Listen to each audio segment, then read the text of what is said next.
Je m'appelle Claire, j'ai 25 ans, et jamais je n'aurais imaginé que ma vie basculerait ainsi. Parti d'un petit village près de Limoges pour travailler comme domestique à Lyon, j'ai pensé seulement envoyer un peu d'argent à mes parents. Mais dans la maison glaciale de M. Lambert, un homme austère et puissant, quelque chose d'inattendu se révèle. Pas un conte fils, non, une vérité plus brute et plus intime. Celle qui commence le jour où l'on découvre sa propre valeur. Les premiers soirs dans la maison de M. Lambert, j'ai compris que ma vie ne m'appartenait plus vraiment. Son hôtel particulier, installé sur les hauteurs de Lyon, brillait comme un musée silencieux. Chaque pièce respirait l'ordre, la richesse, et une fois Dieu parce que coupante, je n'étais qu'un employé parmi d'autres, un jeune fille venu de la campagne avec l'espoir simple d'aider sa famille. Pourtant, à peine entré, j'ai senti que quelque chose m'observait, pesait, évaluait. Monsieur Lambert parlait peu. Ces mots tombaient en comme des pièces, précises, nettes, irrévocables. Il ne levait presque jamais les yeux, mais quand il les faisait, j'avais l'impression qu'il voyait à travers moi. Je ne savais jamais si je devais avoir peur de lui, ou simplement leur spectre. Les autres domestiques me répétèrent, restez discrète, fais ton travail, et surtout ne cherche pas à comprendre cet homme. Mais comment ne pas être intrigué? Les journées se ressemblaient. Je nettoyais les couloirs immenses, polissais les meubles anciens, préparais les chambres. Le soir, dans ma petite mansarde, j'ouvrais la photo de mes parents et je priais pour ne pas décevoir. Pourtant, malgré ma prudence, un détail finit par attirer son attention. Une fois, il m'observa refermer soigneusement du doigt que quelqu'un d'autre avait les ouvertes. Une autre fois, il me surprit en train de réparer un porcelain filé au lieu de la jeter. Il ne disait rien, mais son regard changeait imperceptiblement. Puis un jour, j'ai trouvé un portefeuille épais glissé sous une fauteuil du salon. Rien ne m'obligeait à le rendre. Personne ne m'avait vu. Pourtant, j'allais frapper à la porte de son bureau. Quand il leva les yeux, son visage demeura impassible. Mais le silence qui suivit n'était plus le même. Ce jour-là, sans que je le sache, une porte invisible venait de s'entrouvrir. La veille encore, j'aurais cru que rendre ce portefeuille n'était qu'un geste normal. Mais le lendemain, tout changeait. Au petit matin, un autre domestique vint me chercher. Monsieur veut te voir dans son bureau. Mon corps se mit à battre trop fort, trop vite. Je traversais les couloirs silencieux comme si je marchais vers son jugement. Jamais je n'avais été convoqué ainsi.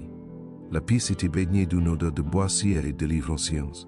Monsieur Lambert se tenait assis derrière son large bureau, les doigts s'entrelacés, le regard fixé sur moi. Un instant, j'ai cru m'évanouir. « Asseyez-vous, Claire. » Sa voix ne tremblait pas, mais quelque chose en elle semblait différent, moins tranchant. Je m'assis sans oser respirer. « Vous savez combien d'emplois j'ai renvoyés pour vol ?» demanda-t-il d'un ton calme et presque neutre. J'ignorais tout, mais j'ai baissé instinctivement la tête. Beaucoup. Il marqua une pause. « Et vous, vous avez retrouvé ce portefeuille sans prendre un centime. Pourquoi ?» Ma gorge se serra. Je n'étais pas prêt à répondre à cette question-là. J'aurais voulu disparaître, mais les mots sortiront tout seuls, avec une sincérité qui me surprit moi-même parce que je ne suis pas venu ici pour voler, monsieur. Je veux juste aider ma famille et garder ma dignité. Un silence suivit, épais, presque tangible. Son regard sembla vaciller une seconde, comme si une figure s'ouvrait dans sa façade sévère. Puis il fit un léger signe de tête.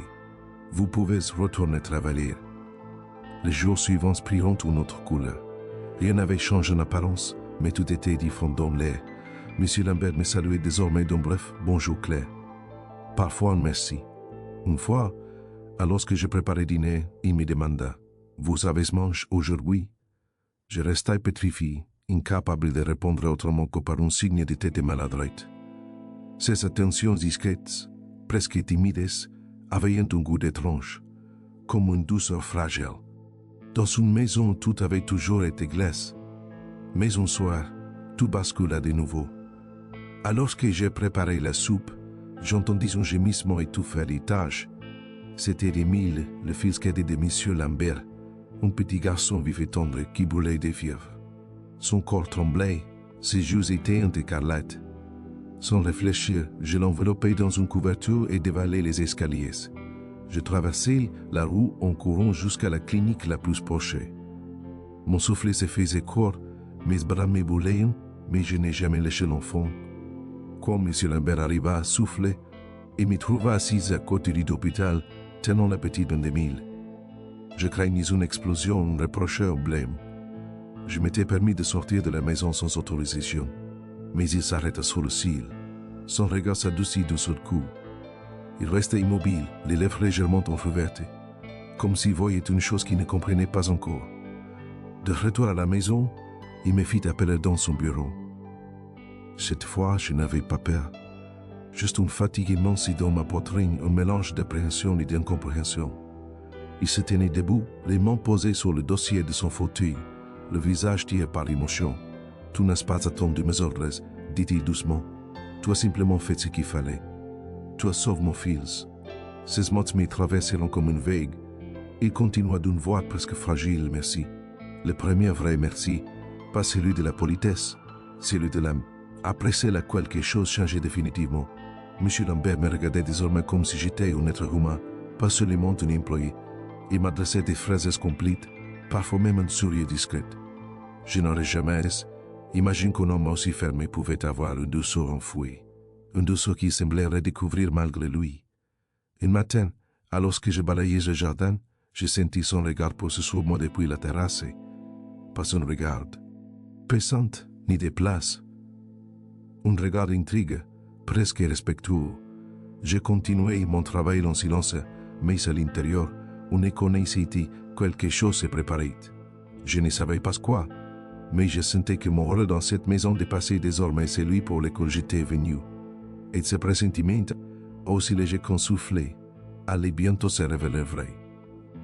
Les semaines qui suiviront l'incident de l'hôpital se déroulèrent comme un long souffle silencieux.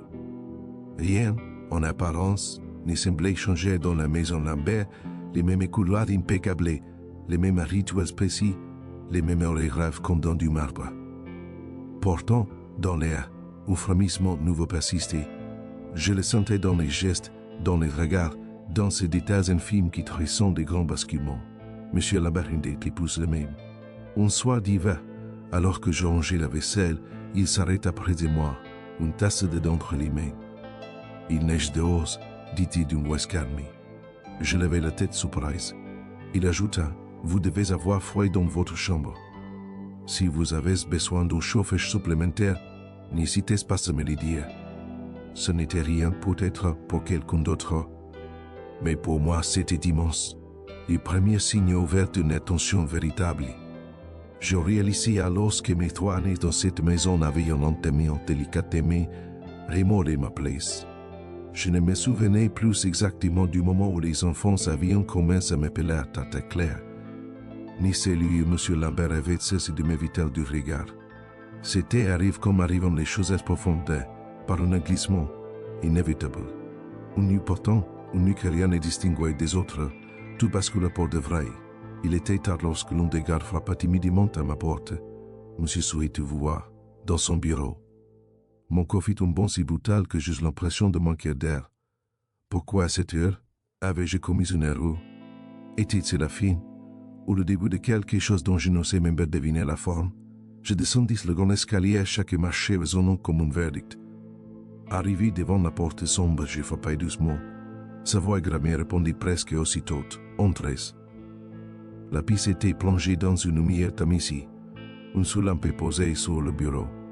D'acajou projetait une chaleur dorée autour de lui. M. Lambert portait un costume sombre, parfaitement ajusté, mais son visage avait quelque chose de différent, moins ferme, moins longtemps. Asseyez-vous, Claire. Je m'exécutai, les mains serrées sur mes genoux. Le silence s'installa, un silence lourd, presque solennel. Je n'osais pas lever les yeux.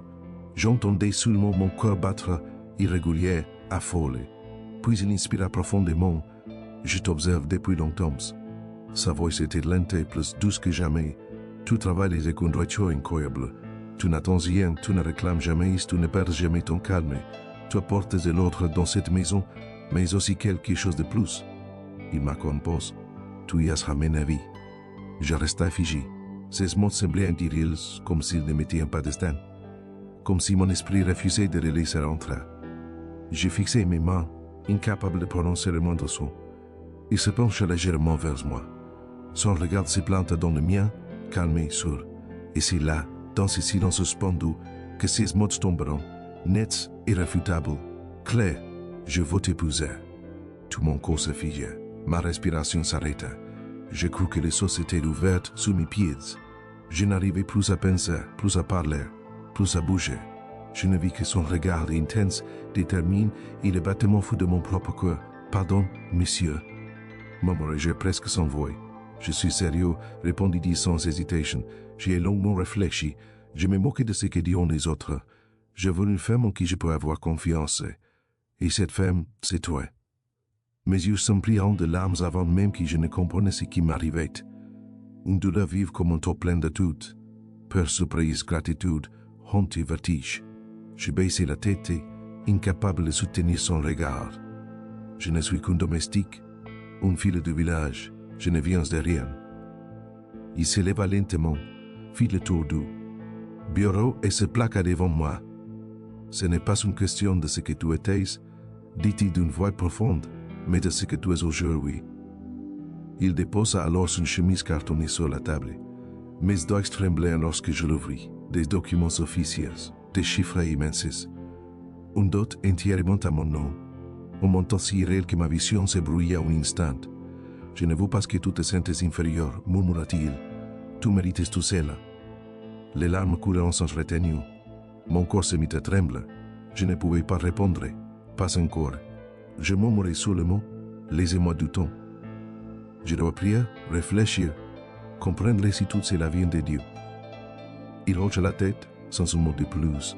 Prends le temps qu'il faudra. Je t'attendrai. Cette nuit-là, je ne dormis pas. Je restai assis sur mon lit, les mains serrées contre ma poitrine, le corps envahi par une tempête. Était-ce un miracle, une épreuve, un piège? Je ne savais plus. 3 jours plus tard, je montais à nouveau l'escalier qui menait à son bureau. Mes jambes tremblaient, mais mon âme était étrangement paisible. Je frappai. Il dit, entrez. Cette fois, je le regardai droit dans les yeux. Si vous êtes sincère, monsieur, alors j'accepte. Un souffle, léger, presque imperceptible, semble parcourir la piste, comme si le monde retenait enfin son souffle pour nous laisser respirer. Le matin de notre mariage, je me suis réveillé avant l'aube. La maison était encore plongée dans le silence, mais une atmosphère étrange flottait dans l'air, un mélange d'impatience, de solennité et d'irréalité. Je me tenais devant la fenêtre de ma petite chambre, observant le ciel qui se teintait doucement d'un bleu plus clair. Comment une fille du village, partie avec une valise usée et d'un corps plein de doutes, pouvait-elle se retrouver ici, à la veille d'épouser l'homme le plus spectaculaire? Je descendis lentement les escaliers. Des décorateurs posaient les dernières compositions florales, tandis que les employés murmuraient encore d'un bout à l'autre de la maison. On m'y prépara une robe simple et fluide, de blanc doux qui ne ressemblait à aucun luxe ostentatoire. Je voulais rester moi-même, juste et clair, pas une femme fabriquée par les circonstances. Quand je me regardais dans le miroir, j'eus un instant de vertige. Je vis mes mains tremblantes, mon regard presque perdu, mes cheveux rêvés en un chignon délicat. Puis, peu à peu, une paix étrange s'installe dans ma poitrine. C'était ma vie, mon chaise, et au fond de moi, une voix très douce murmurait, ce n'est pas un conte de filles, c'est une vérité nouvelle. La cérémonie fut simple et respectueuse, presque silencieuse. Aucun éclat inutile sous le monde essentiel, des regards sincères, des mots qui se cherchent, une promesse prononcée avec un sérieux profond. Monsieur Lambert, élégant dans son costume bleu nuit, posa doucement sa main sur la mienne. Son regard, autrefois froid, vibrait d'une chaleur que je n'aurais jamais imaginée chez lui. Quand il prononça mon épouse, tout mon être se mit à trembler. Après la réception, les invités partirent un à un. Les derniers cris se dissiperont dans le jardin, les musiciens rangeront leurs instruments et la maison retrouva un calme presque sacré. La soirée touchait à sa fin. Je marchai lentement vers la chambre qui allait désormais être la nôtre. La porte semblait immense, trop lourde, trop chargée de symboles. Je restai un instant devant, incapable de pousser. Mon corps battait si fort que j'entendais presque ses pulsations dans mes oreilles. Quand j'entrais enfin, la piste se baignait dans l'eau douce des lampes. Le lit immense paraissait irréel, les arbres blancs parfaitement taillés, les murs couverts de marbre créant une atmosphère presque solennelle. Je m'assis au bord du lit, mes mains tremblaient. Je ne savais pas quoi dire, pas quoi faire. Je n'avais pas peur de lui, mais de tout ce que cette nuit représentait. Moi, Claire, domestique et devenue épouse. Une femme sans passé glorieux projetée dans un monde qui n'était pas le sien. La porte s'ouvrit doucement. Il entra, referma derrière lui, puis retira lentement sa veste et sa cravate et sa montre. Ses gestes étaient en calme mes yeux. Je serrai mes doigts, incapable de lever les yeux. Il vint s'asseoir à côté de moi. Sa voix brisa le silence avec une douceur inattendue. Je sais que tout aspire. Je tournai légèrement la tête, surprise par la franchise de ses mots. Et je ne veux pas que cette nuit soit un poète pour toi, ajouta-t-il. On ne fera qu'une chose claire. Parler.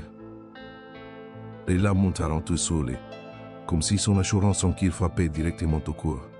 Je voulus répondre, mais aucun son ne parvint à franchir mes lèvres. Je n'étais pas épousé pour te posséder, murmura-t-il. Je t'ai épousé parce que je crois en toi. Je veux que tu te sentes en sécurité ici, avec moi.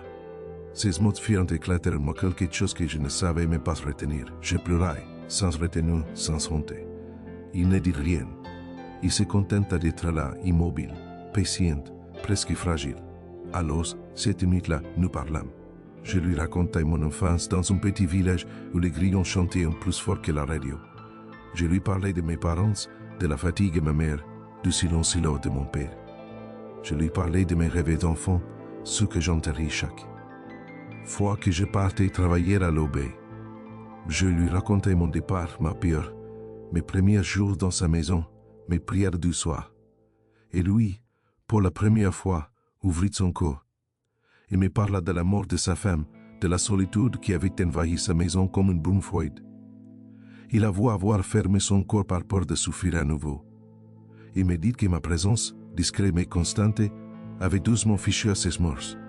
Nous parlâmes heures durant, jusqu'à ce que mes larmes cessent, jusqu'à ce que ma tête se posait contre son épaule, jusqu'à ce que je m'endors dans ses bras. Mais ce sommeil-là n'avait rien d'un abandon. C'était une confiance naïve pure, une paix inespérée. Le lendemain, tout changea. Je n'étais plus seulement la domestique silencieuse qui marchait en retrait. Je marchais désormais à ses côtés. Il me présentait à ses partenaires d'affaires comme son épouse. Dans les réceptions, il me glissait doucement la main dans le dos, comme pour me dire « Tout est à ta place ». Je n'étais pas devenu quelqu'un d'autre. Je restais clair, simple, discrète, attaché aux petits gestes. Je continuais à me lever avant lui pour lui préparer son dé.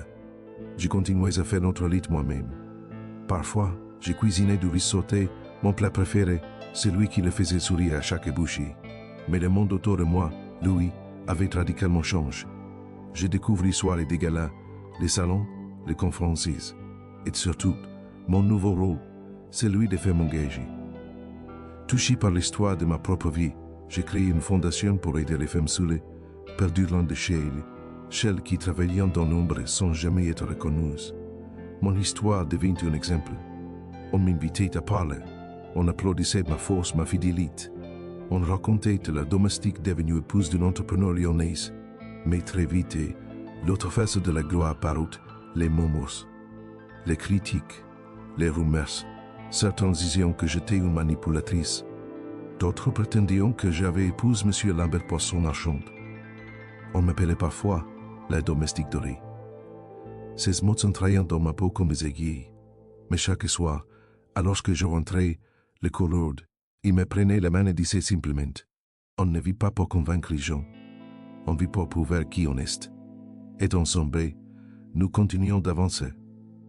Le succès de ma fondation grandissait, et avec lui les invitations, les plateaux télé, les interviews. Je me retrouvais souvent sous les projecteurs, avec un micro devant la bouche et des caméras pointées sur moi. Pourtant, malgré les sourires, malgré les applaudissements, une peur sourde me suivait partout. Celle d'être jugé, déformé, méprisé. On disait que j'avais cherché la richesse, que j'avais profité de la bonté de mon mari. On m'accusait même parfois de voir calculer chaque geste. Ces mots me blessaient plus que je ne voulais l'admettre. Un soir, Sur un grand plateau télé, les projecteurs brillaient tellement fort que j'en avais presque mal aux yeux. J'y parlais de mon parcours, de la dignité des femmes invisibles. Quand l'animateur annonça soudain, nous avons une invitée spéciale ce soir. Mon corps se serra. Une silhouette entra lentement. Une femme. Elle tenait un être, ses mains tremblaient. Quand elle leva les yeux vers moi, juste un souffle coupe. C'était la voisine de mes parents, venue tout droit de mon village. C'est de la part de ta mère, ma fille. Sa voix vibrait. J'ai pris l'enveloppe d'une main tremblante. Je l'ouvris et dès les premiers mots, mes larmes brûlèrent en vision. Ma mère m'écrivait qu'elle regrettait mon départ, qu'elle avait eu peur pour moi, qu'elle avait pris chaque jour pour que je reste fidèle à mon corps. Elle disait que mon père avait longtemps souffert de me voir partir, persuadé d'avoir échoué. Il vous sera dans ses bras, ajouterait. Je craquais. Là, devant les caméras, je m'effondrais en larmes. Tous les studios, c'est tout. Je n'entendais plus rien. Plus de rumeurs, plus de critiques, rien. Seulement la voix de ma mère, celle qui m'avait porté, guidé, averti. La voix que j'avais trop longtemps entendue dans mes souvenirs. Ce soir-là, en sortant du studio, je sais que je devais rentrer. Pas pour prouver quoi que ce soit. Pas pour montrer ma réussite, mais pour redevenir la fille de mes espérances, la petite éclair, celle qui rêvait d'un temps qui ne fut pas. Quelques jours plus tard, nous partîmes, mon mari, nos enfants et moi, pas de photographe, pas de gardeuse. Et en nous, le voyage me parut interminable. Mon corps battait comme s'il cherchait de vivre l'instant du retour. Quand la voiture s'arrêta enfin devant la vieille maison en bois, mes jambes tremblaient. Tout semblait fiche dans le temps, l'odeur de la terre humide, les murs abîmes, les portails qui gronquaient toujours, deux silhouettes s'attendaient devant la porte. Ma mère sortit la première. Elle s'immobilisa les mains sur la bouche, incapable de croire que j'étais là, debout devant elle. Puis mon père, raide, hésitant, il fit un pas, puis un autre, et soudain, il me prit dans ses bras. Un geste brusque, fort, bouleversé. Pardonne-moi, ma fille, tu es bien plus forte que je ne l'aurais cru. Mes larmes coulèrent sans retenue. Ce n'était ni de la joie ni de la tristesse. C'était un soulagement immense, celui de redevenir leur enfant, celui de comprendre que malgré tout ce que la vie m'avait donné, c'était ici, dans cette étreinte, que je me retrouvais. À cet instant précis, tout le reste est disparu. Les bijoux, les titres, les critiques, les applaudissements, il ne restait plus que moi, Claire, la fille du village. Aujourd'hui encore, je crois que la vraie richesse ne se mesure pas en argent, mais en fidélité. À soi-même aussi, à ce que l'on porte dans son corps. Et chaque soir, quand je ferme les yeux, je me répète doucement, ce n'était pas un miracle, pas un conte, c'était ma vie, et elle continue.